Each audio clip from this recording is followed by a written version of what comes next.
हाग्रामा महिलारिया BJP को रायनो एबा सोंखारिनो हाया। नाथाय प्रमोद बर' आरो इउपिपिएल राजखान्थि हान्जाखौ रायनो एबा सोंखारिनो हायो। नाथाय मानो मा जाहोननि थाखाय हाग्रामा महिलारिया बीजेपी को रायनो एबा सोंखारिनो हाया, नाथाय इउपिपिएल राजखान्थि हान्जाखौसो सोंखारिनो हायो।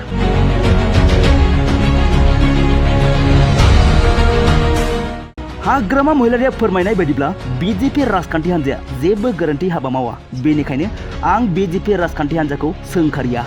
नाथाय इउपिपिएल दोलो प्रमोद बर'खौसो आं रायगोन एबा सोंखारिगोन, मानोना इउपिपिएल दोलोआसो सरकार सालायगासिनो दं होनना बाथ्रा बुंथिदों बिथां हाग्रामा महिलारिया। আপনি প্রমোদ বড় গালি দেয় কিন্তু হিমন্ত বিশ্ব শর্মা গালি নিদিয়ে কি কিহৰ কাৰণে? যদি গালি দিব লগা কিবা আছে মই গালি দিব পাৰিম। প্ৰমোদ বড়ো চলাইছে বিটিচিটো, কোনে চলাইছে? চলা মানুহ প্ৰমোদ বড়োহে চলাইছে, সেইকাৰণে প্ৰমোদ বড়ো গালি দিছে। কিন্তু হিমন্ত ভয় কৰে নেকি আপুনি? হিমন্ত ভয় কৰে নেকি?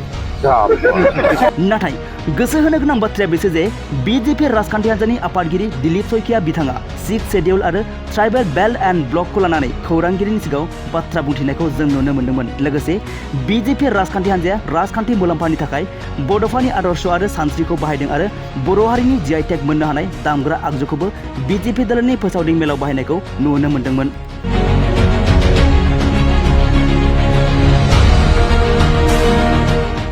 दिलीप सयकियानि 6 शेड्यूल आरो ट्राइबेल बेल्ट एंड ब्लकनि सोमोन्दै बाथ्रा बुंनायनि बेरेखायै इउपिपिएल दोलोनि दैदेनगिरि प्रमोद बर', उरखावगोरा ब्रह्म, रनजित बसुमतारीजों लोगोसे दुलाराय बर' फरायसा आफादनि आफादगिरि दिपेन बर', अल आसाम ट्राइबेल संघ आरो बर' थुनलाइ आफादजों लोगोसे गुबुन गुबुन माहारियारि आफाद आरो गुबुन गुबुन दैदेनगिरिफोरा खुगा बेखेवदोंमोन।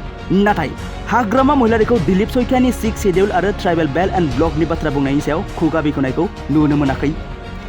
दा साननो गोनां बाथ्राया बेसो जे हाग्रामा महिलारिया सिं सिं बीजेपी राजखान्थि हान्जाजों थानानै खामानि मावो नामा? हाग्रामा महिलारिया बीजेपीनि आखाइ मुथियाव थायो नामा? जायनि जाहोनाव बिथाङा बीजेपी को रायनो एबा सोंखारिनो हाया होनना बाथ्रा बुंथिदों आरो बियो गासै रायजो राजाफोरनि थाखाय साननो गोनां जानानै फैदों।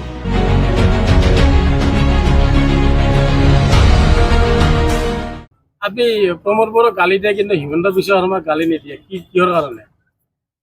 যদি গালি দিব লগা কিবা আছে মই গালি দিব পাৰিম। প্ৰমোদ বড়ো চলাইছে বিটিচিটো,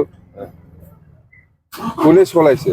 চলা মানুহ প্ৰমোদ বড়োহে চলাইছে, সেইকাৰণে প্ৰমোদ বড়ো গালি দিছে। কিন্তু হিমন্ত ভয় কৰে নেকি আপুনি? কাক? হিমন্ত ভয় কৰে নেকি?